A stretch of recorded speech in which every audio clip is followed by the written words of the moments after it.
Si Pécresse a reculé, nous ne devons pas capituler.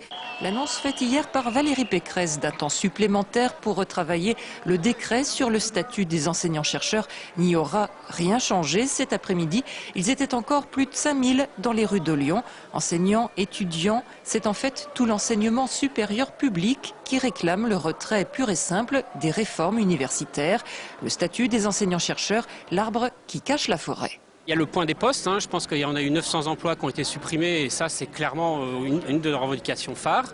Il y a la destruction des organismes de recherche, ça on va s'y opposer, la masterisation. L'an prochain, la licence professionnalisante en écologie de Lyon 1 par exemple va être supprimée faute de budget.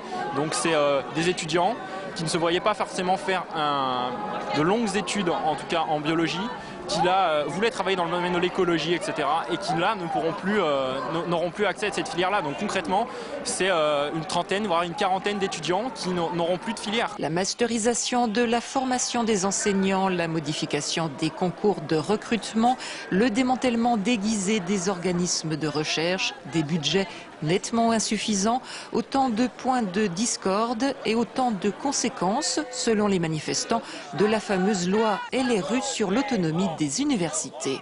La loi LRU qui transforme assez brutalement l'université service public en une entreprise avec un président manager et qui aura des pouvoirs exorbitants, notamment le pouvoir de moduler les services, d'embaucher ou de licencier du personnel. Plus tard, on sait très bien que ça va être la hausse des droits d'inscription qui est en perspective pour les étudiants. Donc ça, c'est la concurrence au niveau des financements, mais c'est la concurrence tout simplement pour recruter les meilleurs étudiants avec la mise en place de la sélection, pour recruter les meilleurs chercheurs. C'est une concurrence à tous les niveaux.